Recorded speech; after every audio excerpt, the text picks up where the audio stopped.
En m'écoutant et en appliquant ce que je vais te dire dans cette vidéo, va littéralement faire un x2, un x3 sur tes revenus dans ton business de coaching en ligne. Ok, je vais te présenter un peu comment structurer tout ton business, que ce soit l'acquisition client, que ce soit au niveau des sales, que ce soit au niveau de l'onboarding, au niveau de la création de ton programme. On va voir en fait les différents principes qui vont rentrer en jeu.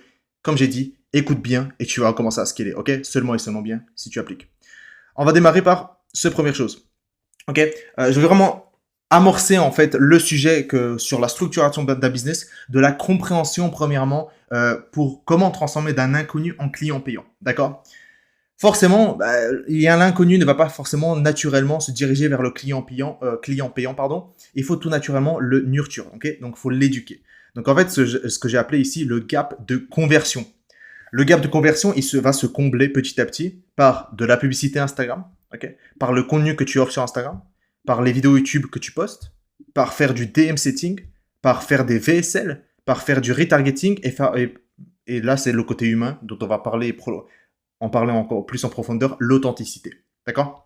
En fait, tous ces petits aspects, d'accord, je pense qu'il y a encore une dizaine, etc. Mais ça, c'est un peu les fondamentaux de la base. Tous ces aspects-là vont permettre forcément de transformer un inconnu en client payant et le gap de conversion va se combler. D'accord? Voilà, l'amorçage est terminé et on est prêt justement pour démarrer sur la plus grosse partie. Donc, lorsqu'on prend forcément le scaling funnel, en haut, on a le trafic en bleu, d'accord? Ensuite, on a l'éducation en jaune et ensuite, on a la vente, donc ce que j'appelle en fait la conversion, la vente, c'est la même chose, en rouge. Et lorsqu'on a le client, qu'est-ce qu'il faut également faire lorsqu'on a le client? Donc, on va parler justement des automatisations dans l'onboarding, les principes et de nouveau le success timeline. Ok? On va voir tout ça ensemble. Donc, concernant la première chose, le trafic. Donc, ce qu'on veut, c'est vraiment avoir que le trafic soit régulier et prédictible, des clients idéaux qui ont l'argent, qui viennent vers nous littéralement tous les jours. Comment faire ça? On va lancer une publicité Instagram sur un compte Instagram qui est optimisé, d'accord? Donc, si on voit la chose, juste mettre ton prénom, nom, d'accord, classique. En bio, mettre tu aides qui, ok. Euh, Résultat désiré que tu vends, preuve sociale, ok, rajouter de la preuve sociale et appel l'action, d'accord. Il faut qu'il y ait justement forcément le DM, un skate typiquement, comme chez moi, ok, pour démarrer typiquement ou commencer ou pour en savoir plus, bref. L'objectif ici avec ce compte Instagram optimisé, c'est simple. Lorsqu'on arrive sur le compte Instagram, on doit se dire, ok, ce compte-là m'inspire confiance et peut potentiellement m'aider. Donc, je vais m'abonner, d'accord? Parce que la publicité Instagram, notre objectif, c'est que les personnes s'abonnent, ok? Pour en vendre la prochaine étape. Pour nous, la prochaine étape, c'est pas landing page pour que les personnes prennent un e-book pour regarder la VSL. Non, nous, notre première page, enfin, la prochaine étape, c'est qu'ils s'abonnent. Donc, à l'intérieur du compte Instagram, il faut qu'il soit entièrement optimisé, ok? Il faut avoir des thumbnails, donc des vignettes Instagram, des reels, des épinglés qui soient performants, des highlights, enfin, donc les bulles sur Instagram. Il faut que tout soit optimisé pour que la personne, le client idéal, ok, on précise, hein, client idéal qui a l'argent, se dise, ok, ce compte-là en vaut mon abonnement, d'accord? Magnifique, si c'est bien fait, magnifique, il y a l'abonnement qui se crée. Ensuite, on va passer par la phase d'éducation. Donc, on va voir que ce sera entièrement automatisé par des actifs de vente. Les gens vont commencer à se prévendre. Ok. Dans un instant, je vais t'expliquer aussi comment j'ai développé le côté des appels d'inscription et à quel point ça a été fait, comment je l'ai créé en fait, je suis venu, on va voir ça dans un instant. Donc, dans la partie d'éducation, là, on va vraiment commencer à créer des actifs de vente pour convertir, en tout cas, commencer à éduquer les personnes pour qu'ils se convertissent vers un appel d'inscription. Donc, qui va se passer par des settings DM, par la création des VSL, par YouTube, par lead magnet et création justement d'une relation plus qualification dans les DM. Ok? C'est ce qu'on a vu un peu en haut, d'accord? Ensuite, troisième partie, c'est la vente. D'accord? Très rapidement, la vente, c'est la personne réserve un appel. Il y a un workflow de pré-vente qui va commencer à s'enclencher, de pré-vendre justement le programme et pré-vendre justement l'appel pour que l'appel de vente limite devienne l'appel d'inscription. Alors, d'où est venu le côté d'appel d'inscription? Ok? Dans un instant, en plus de ça, je vais te parler de l'onboarding qui va être golden et tu pourras appliquer dans un instant. Mais l'appel d'inscription a été je l'ai créé justement simplement par mon expérience en soi. La première chose, j'ai remarqué, pour que ça soit applicable également pour toi, faut qu'il y ait un founder fit en tout cas. Faut que tu sois littéralement expert dans ce que tu fais. Faut que tu as cette volonté de vouloir aider véritablement en fait les personnes, d'accord? Et troisième chose, d'être littéralement authentique, d'être toi-même, ne pas essayer de chercher à être quelqu'un d'autre parce que sinon ça va se voir.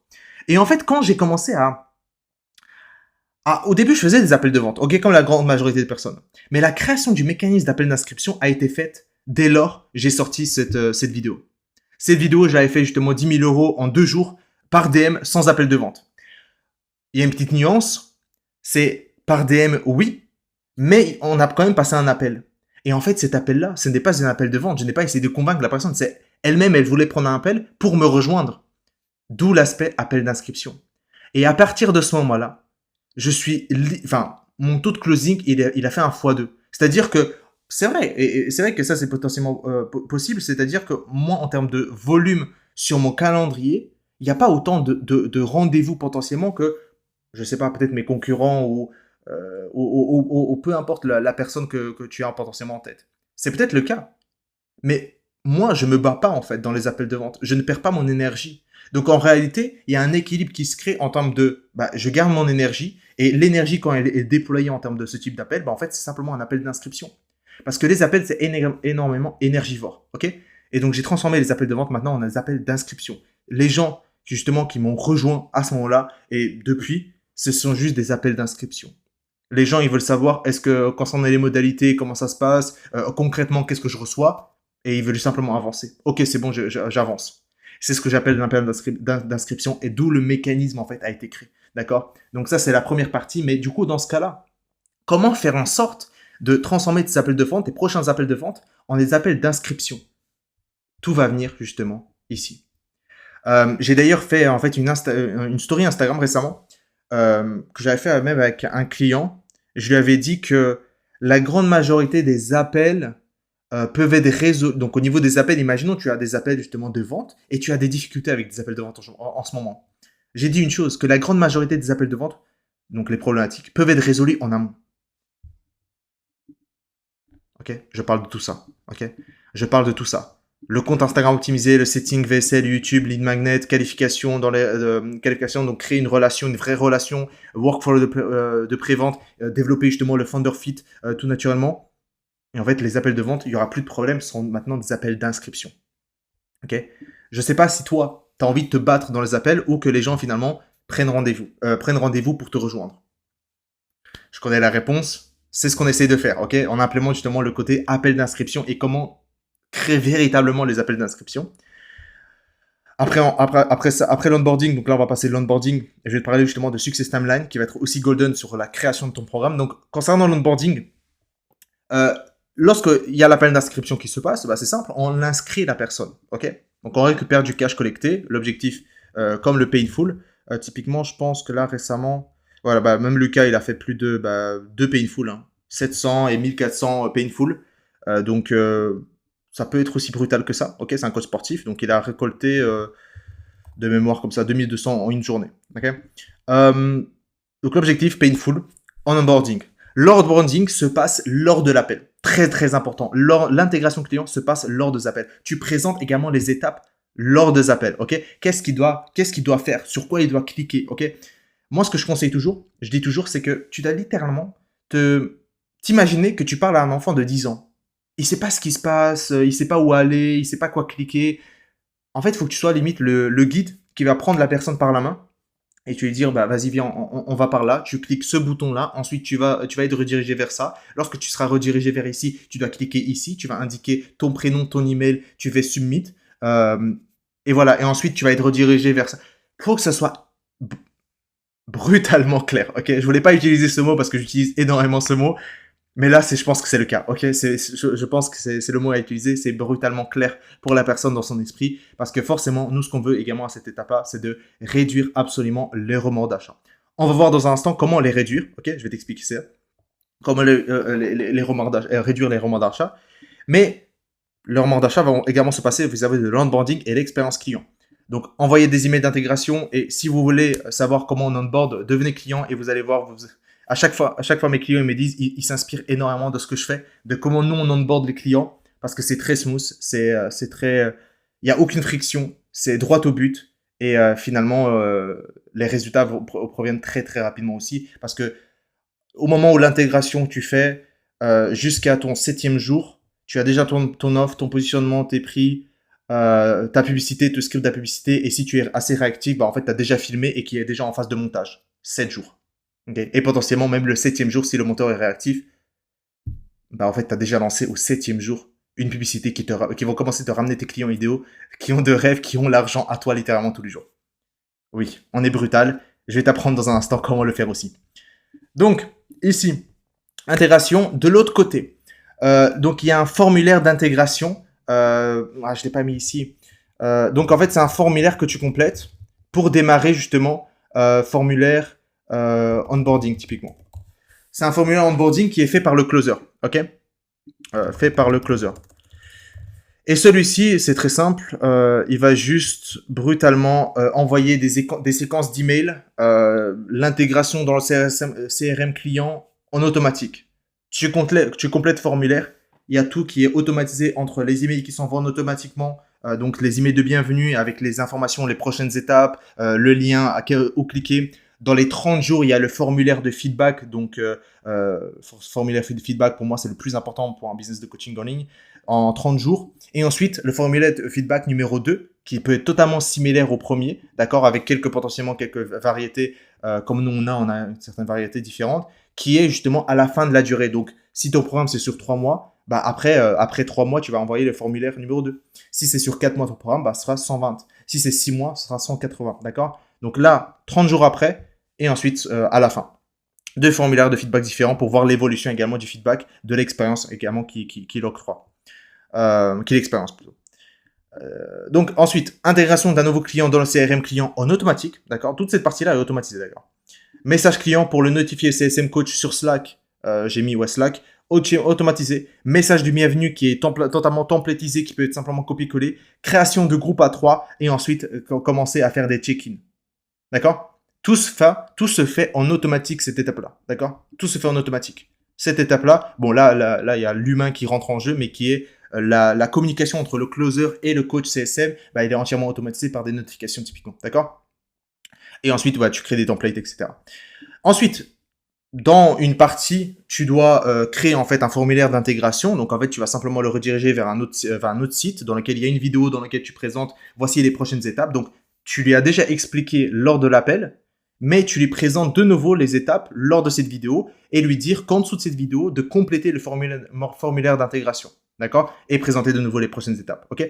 Et dans le formulaire d'intégration, tu récupères toutes les informations classiques que toi, tu as besoin pour ton coaching et tu vas rajouter une question. Pourquoi toi? Pourquoi votre entreprise typiquement?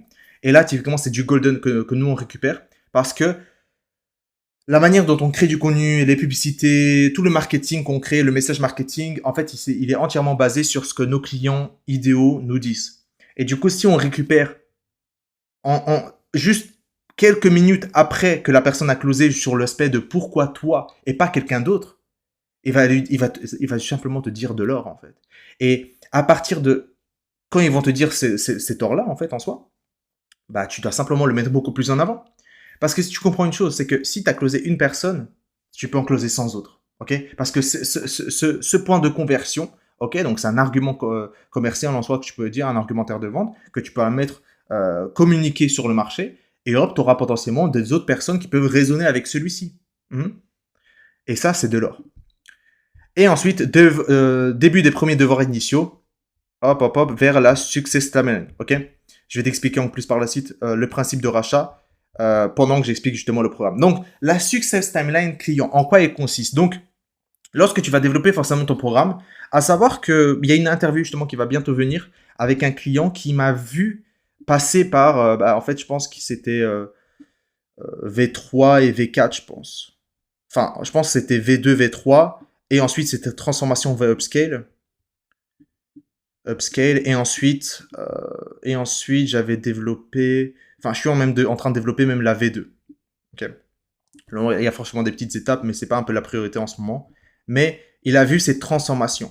Et à savoir, et vous allez voir qu'à chaque phase dès que le programme il était mis à jour, en tout cas, il arrivait vers forcément une maturation, il progressait mon programme.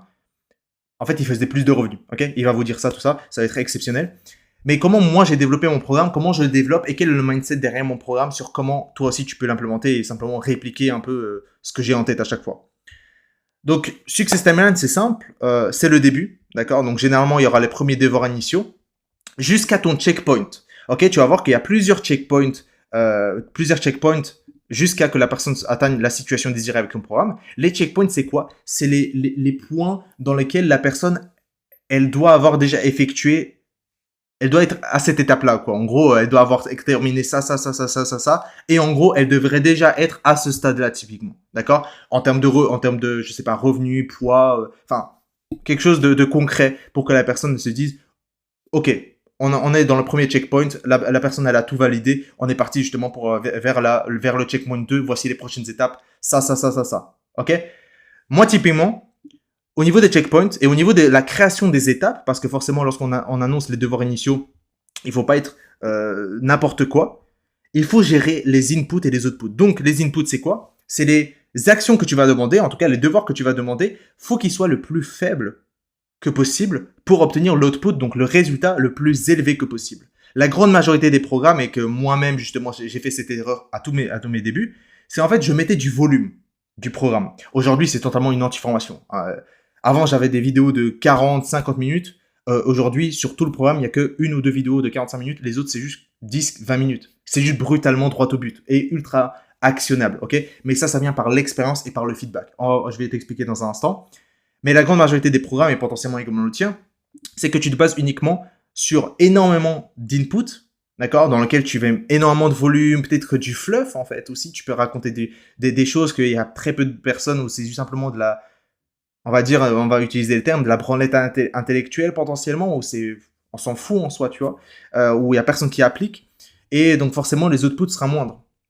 Parce qu'également, ce qu'il faut prendre en compte, et que je l'ai pas mis, mais c'est en fait la rétention, en fait, aussi, des vidéos, le fait de regarder les vidéos, parce que ça, c'est énormément une friction. Les gens, ils ont payé, ils sont contents. Maintenant, il y a également une autre friction qui est de regarder les vidéos, regarder les modules, qui peuvent prendre potentiellement un certain temps, et donc, c'est peut-être pas si ouf que ça. Et donc, pour augmenter le taux de rétention au niveau des modules, etc., qui vont maintenant être totalement droit au but, je vais t'expliquer comment, dans un instant, te positionner au niveau des modules. Mais en gros, au niveau de rétention, faut que ce soit vraiment brutalement actionnable. Faut que ce soit des petites vidéos, parce que si la personne a regardé une vidéo de 5-10 minutes, elle a appris énormément de choses, elle peut totalement appliquer, en fait, 5-10 minutes, c'est rien comparé à une vidéo de 1, 2, 3 heures pour certains. D'accord? Là, c'est vraiment juste droit au but, entièrement actionnable, et le taux de rétention va naturellement augmenter si tu commences à diviser en plus de ça les modules pour que ce soit juste très très court. Ok? Donc, comment également te positionner et comment justement développer ce côté petits inputs, gros output, ok? C'est ce qu'on optimise pour tout. Tu dois simplement regarder les actions prises par vos meilleurs clients qui vous ont payé le plus cher et qui ont réussi chez vous. Et rendez ces actions comme non négociables et supprimez toutes les actions étapes qui n'ont pas du tout appliqué, d'accord? Et d'où en fait l'intérêt des feedbacks, ok? De regarder, analyser, de communiquer aussi. Ok, la grande majorité de personnes, ils veulent se retirer absolument des 1 à 1 parce que ça leur prend trop de temps. Et puis, lorsqu'ils se retirent des 1 à 1, ça va aller, finalement, les résultats clients commencent à baisser. Parce que, en fait, ils prennent plus au sérieux leur business et ils sont entièrement out. Ok? Moi, le feedback, c'est ce qui est le plus important et c'est ce que j'essaie de communiquer absolument. C'est le feedback, c'est le KPI, enfin, en tout cas, le point fondamental pour tes clients, pour ton équipe, pour ton programme, pour ton acquisition, pour ton marketing, le feedback. Ok, c'est le feedback.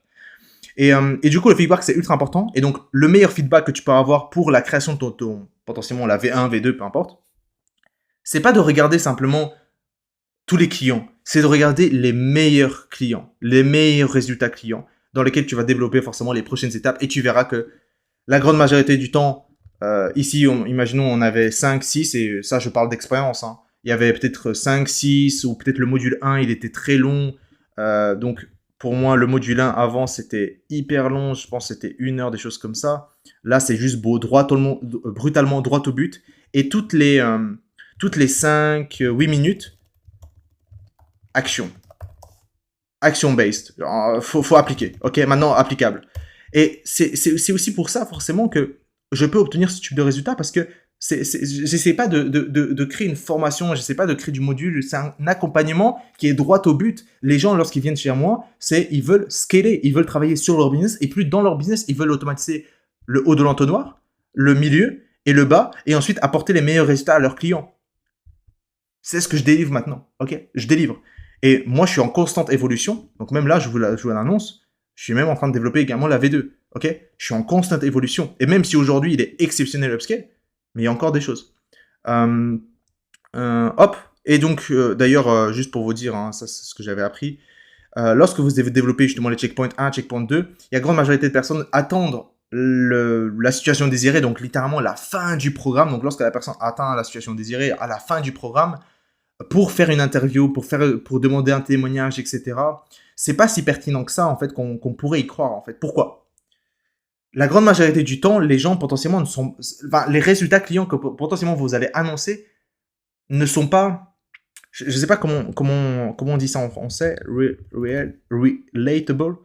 Enfin, on ne peut pas se voir à travers finalement l'étude de cas parce que entre, imaginons, sa situation actuelle de la personne qui regarde, qui est ton client de rêve, et la situation désirée, il y a un gap qui est énorme qui se crée dans la tête de la personne qui va provoquer finalement des objections, des croyances bêtement, alors que ça aurait dû faire l'effet inverse. Et du coup, pour contrer ce moment-là, et que pour que le client idéal, en tout cas qui voit, enfin le prospect idéal, qui a l'argent, qui regarde justement l'interview et qui voit les résultats, bah que ce soit plus, ils se disent que c'est possible pour lui aussi en fait. Et du coup, le fait de montrer que c'est possible, bah on va pas le faire à la fin lorsqu'il a potentiellement, prenons la perte de poids, il a perdu 30 kilos. Imaginons la personne, elle se dit, ouais, mais je sais pas si c'est possible. Prenez une étude de cas entre le checkpoint 2 et checkpoint 3, donc lorsque la personne a perdu entre 10, 15 kilos. Imaginez-vous, la personne, ok, c'est possible en fait. Ça, c'est vraiment la première étape de, ok, c'est possible. Et il n'y a pas ce gap énorme entre, je dois perdre, enfin, 30 kilos, c'est gigantesque, je ne sais pas si je peux arriver. C'est ça qui se dit, je ne sais pas si je peux y arriver. Et le fait de leur montrer une évolution potentiellement, et c'est ce que j'avais déjà fait, c'est de montrer une première étape, une première étude de cas, et puis une deuxième. Et il n'y a rien de mal dans ça. Ça va permettre forcément de montrer qu'il y a une évolution, en fait, forcément même au terme de client. D'accord? Donc, ici, 10-15 kilos et vraiment récupérer les études de cas à ce moment-là et ensuite à la fin. Ok? Ultra pertinent. Nice. Maintenant, dernier principe qui est, pour moi, c'était golden. D'ailleurs, la structure, en plus de ça, je me suis inspiré aussi de Charlie Morgan qui faisait. J'avais beaucoup aimé ses structures. En gros, c'est aussi un peu Sam Ovens, mais j'aimais beaucoup avec ces triangles. Et maintenant, là, c'est principe de racheter son temps. Et ça, c'est un livre justement que je viens d'acheter d'ailleurs, de Dan Martel, et qui explique justement buy back your time. Ok, ça provient d'un livre. C'est le principe de racheter son temps. Alors, en quoi il consiste? Donc, j'ai fait un petit graphe, simplement pour présenter, entre l'effet de levier et le temps consacré justement dans ton business. Au début, forcément, l'effet de levier est à zéro parce que tu es seul. Ok, tu es seul, tu es un freelance glorifié, tu es un coach glorifié, potentiellement tu fais 3, 5, 10 000 euros par mois, mais pourtant tu es encore un peu tout seul, ou potentiellement avec un monteur à côté, mais sans plus, d'accord? Et ça, c'est ce qu'on appelle forcément la freelance glorifiée.